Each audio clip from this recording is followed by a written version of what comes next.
Welcome to all our viewers in Nigeria and around the world to Midday News on Global Television, coming to you live from the nation's capital, Abuja.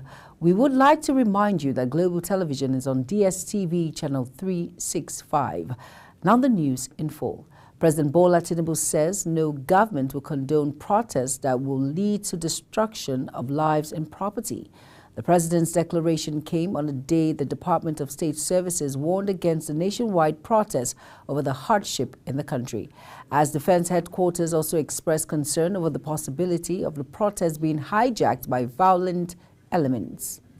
Vice President Kashim Shettima has asked Nigerians to prioritize constructive action of how to solve the prevailing challenges in the country instead of preparing for protest. The Vice President gave the advice when he announced the participation in the Grand Challenge Nigerian Project, a global health initiative aimed at combating malnutrition and food insecurity in Nigeria. Shettima, who unveiled the partnership targeted at addressing Nigerians' pressing nutritional challenges with the Nutrition Society of Nigeria during a high-level meeting at the Presidential Villa, Abuja, emphasized the need for constructive action over protests, even as he acknowledged the hardship being faced by Nigerians due to recent economic reforms, particularly the removal of fuel subsidies. Lagos State Governor Babajide Sanwo-Olu has urged citizens planning nationwide protests to exercise caution while expressing their grievances. The governor also emphasized the state government is open to dialogue and peaceful resolution of issues. In a statement released by his special advisor on media and publicity, Gboyega Akisile, Governor Sanwo-Olu acknowledged the constitutional rights of citizens to voice their concerns about the socio-economic situation in the country, but cautioned against actions and utterances that could endanger public safety and peace. President Bola Ahmed Tinubu has reiterated the commitments of the federal government to address the needs of Nigerians. Global television correspondent Kike Lomo Okere reports that the president stated this at an emergency meeting with the All Progressive Congress, state governors, permanent traditional rulers, and Islamic religious scholars at the Aso Rock Villa, Abuja, as part of efforts by the government to ensure the planned hunger protest slated for August 1st to 10th is averted nationwide. The Director of Defense Media Operation noted that although citizens have a right to ventilate their grievances and also protest as enshrined in the Nigerian Constitution, the military will, however, not condone any form of violence, gathering, or protest. He cited potential targets, including individuals with basic possessions, place of worship, businesses, and markets. Major General Buba urged citizens to recognize the unique circumstances surrounding the protest and call for calm, while allowing the government to address the situation and restore national prosperity. Citizens have a right to peaceful protest. They do not have a right to mobilize for anarchy and unleash terror. On this part, we not stand by and allow anarchy to befall our nation. This is because we have seen wars and have witnessed anarchy in countries in which we have cooperated. Following President Bola Ahmed Tinubu's directive to increase oil production in the Niger Delta region, General Buba says the military has taken drastic action against crude oil theft, adding that a unified command structure has been established to ensure transparency and accountability in the oil sector and ensure that culprits are prosecuted. Our surveillance efforts on vessels, terminals, and oil infrastructures to include jackets that house wellheads, and most importantly, we are monitoring to ensure that culprits are prosecuted by agencies responsible for doing so. He emphasized that the military is committed to maintaining peace and stability, hence will not hesitate to take action against any element that threatens national security. Kike Lomo Okere, Global Television News. Over now to Kano State Governor Abba Kabir Yusuf has officially inaugurated the first round of the 2024 Maternal, Neonatal and Child Health Week. This was contained in a statement issued by the governor's spokesperson, Salisu Dawakin Tofa. In his address, Governor Abba Kabir Yusuf emphasized that MNCHW aims to improve health indices through focused preventive and curative interventions that enable mothers and children to thrive and develop. He highlighted that the week-long event provides an opportunity to deliver essential health services to mothers, newborns, and children via the existing health system, reinforcing the free maternal and child health services available at primary health centers and secondary hospitals in the state. The chairman of the Independent National Electoral Commission, INEC, Professor Mahmood Yakubu, says the commission has the required capacity and competence to conduct local government elections in the country if allotted the necessary resources. He spoke when he appeared before the National Assembly Joint Committee on INEC and Electoral Committees yesterday in Abuja. Recall that the Supreme Court recently granted autonomy to local councils following a suit filed by the federal government against state governors who had allegedly hijacked the local government system at the detriment of the people at the grassroots. The Minister of State for Defense, Bello Matawalle, has lamented that the proposed protest being planned from August 1st to 10th, 2024 is being led by faceless people as against previous protests where those behind them were known. The minister's comment comes amidst warnings from security agencies in the country against the nationwide protests in response to economic hardship experienced in the country. He says it is strange that the protest organizers were unknown, challenging them to reveal their identities. The national chairman of the Social Democratic Party, Shehu Gaban, has asked President Bola Ahmed Tinubu to address the nation ahead of the planned August 1st nationwide hunger protest under the hashtag #EndBadGovernance in Nigeria. Gaban stated this during a television interview. The planned protest, scheduled for August 1st to 10th, 2024, has been a subject of discussion among Nigerians over the past week, although no group has claimed responsibility as the organizers of the protest. The Salman College, a leader in the education of women of African descent based in Atlanta, has signed an educational agreement in collaboration with 3 Lagos-based universities, University of Lagos, Lagos State University, and Pan Atlantic University at the University of Lagos. This was in recognition of the 50-year Sister Cities partnership between Lagos and Atlanta, aimed to deepen U.S.-Nigerian educational ties and support with a focus on women's education.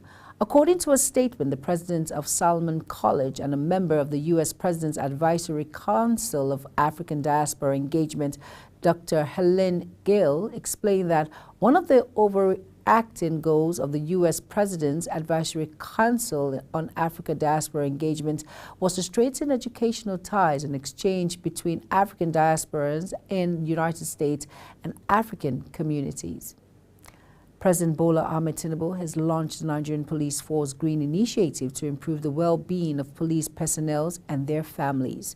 The president, who was represented at the occasion by the Vice President of Nigeria, Kashim Shettima Mustafa, says the novel approach will boost the operational efficiency and capacity of the Nigerian police force to fight crimes and maintain law and order. Kikelomo Okere has details.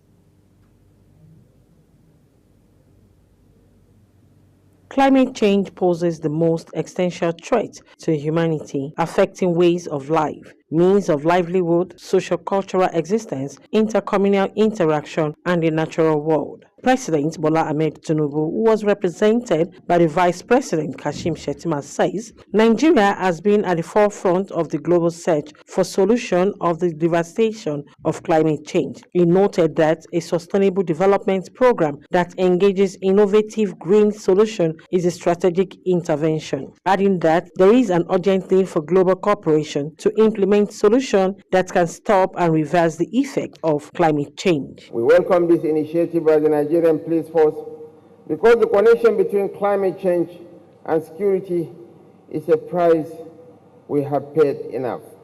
Therefore, we are going to throw our weight behind its success, and we have in place a committee for the carbon market activation plan, which positions Nigeria at the forefront of creating a robust, sustainable carbon market worth $2.5 billion.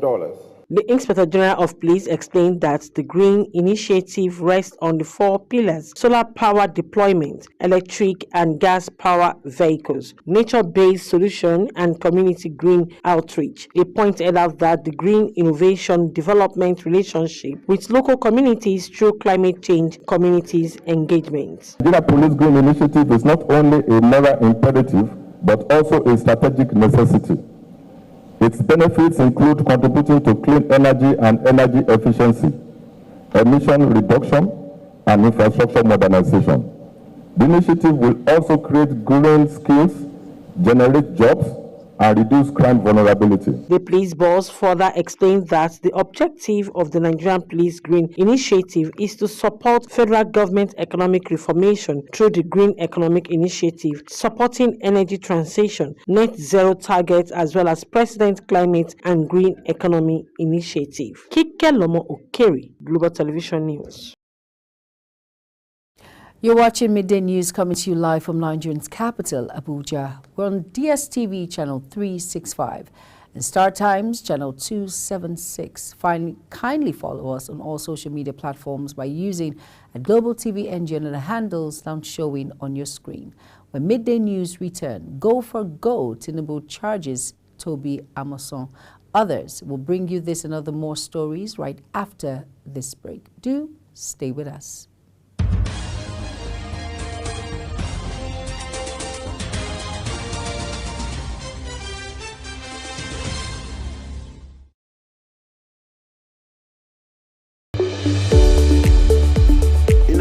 Busy world, the increasing challenge of keeping track of health matters can be extremely demanding. Follow the latest health tips and trends on Health Guide on Global Television on Tuesday.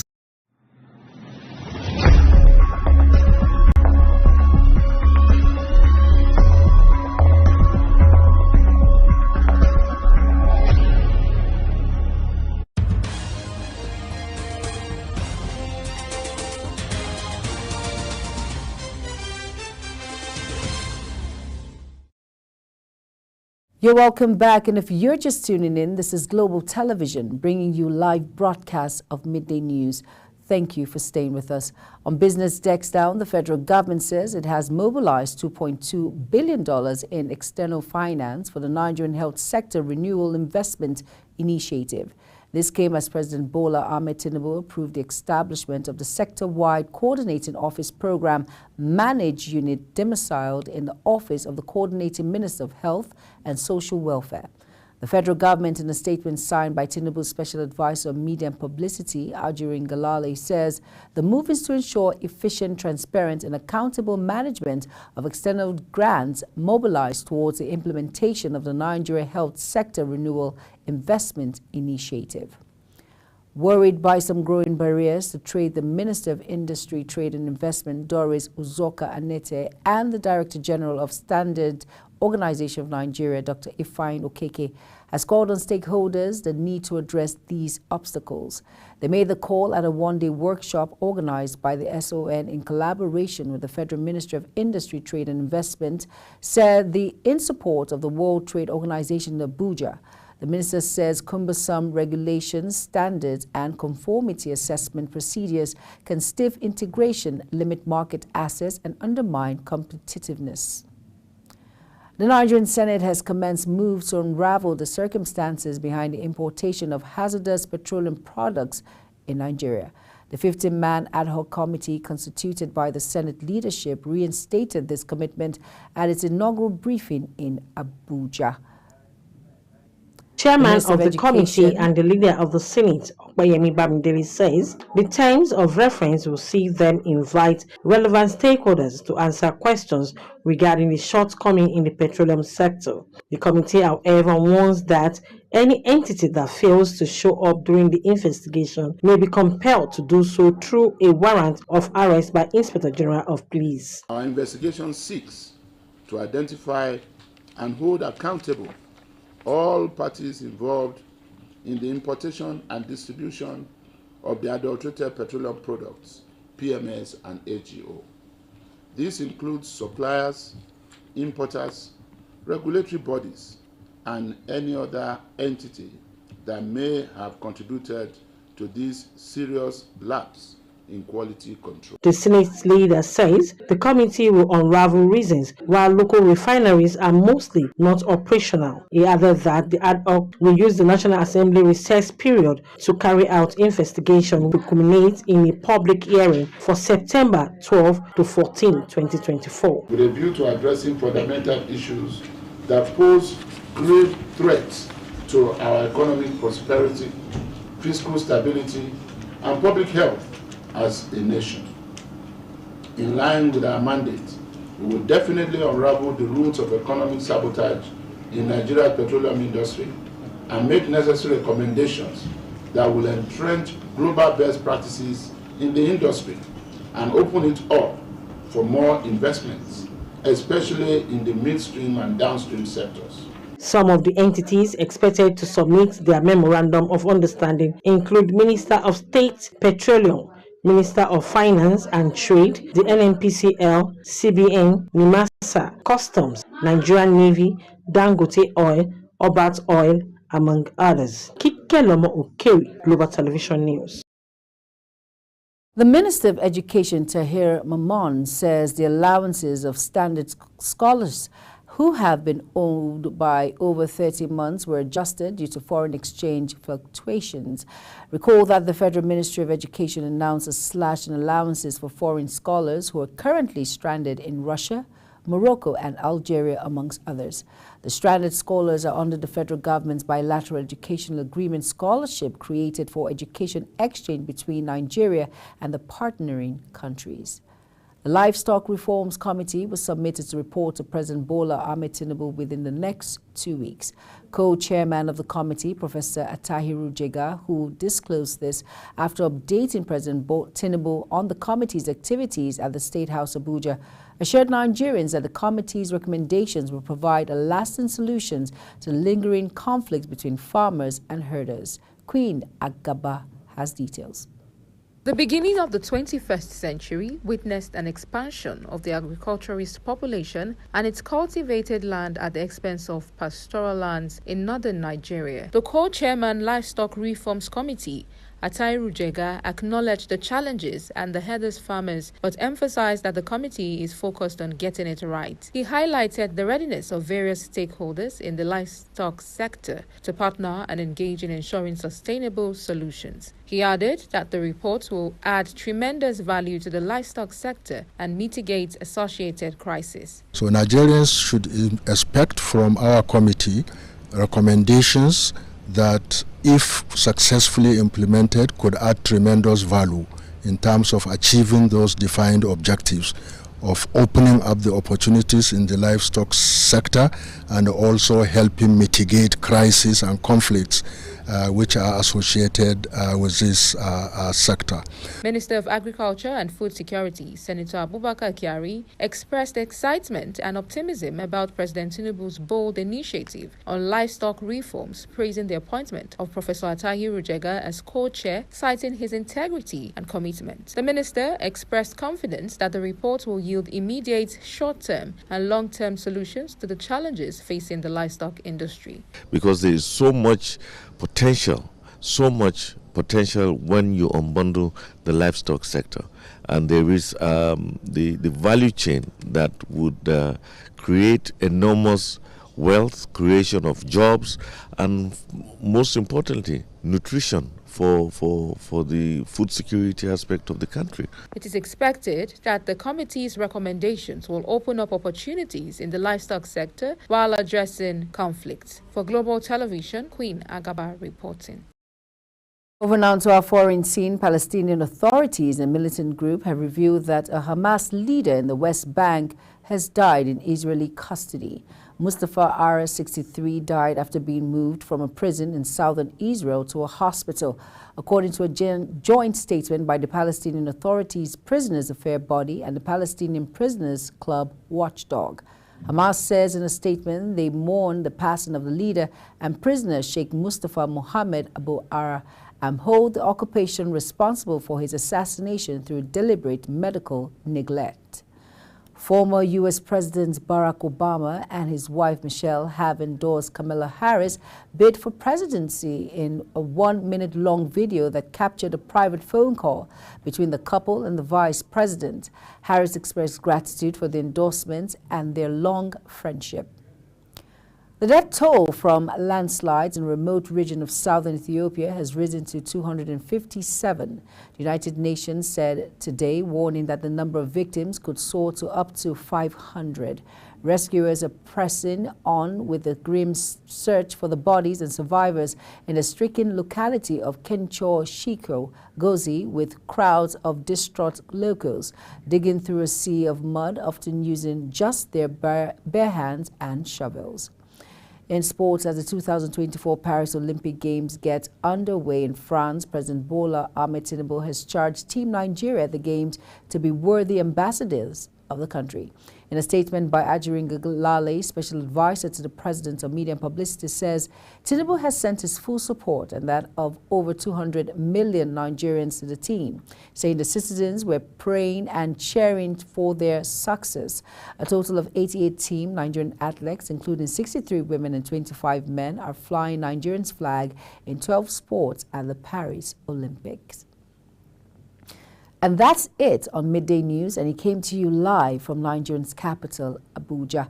Remember, we're on DSTV channel 365 and Star Times channel 276. Kindly follow us across all social media platforms by using @Global TV NG and the handles now showing on your screen. I am Jumai Manson. Thank you for watching. Good afternoon.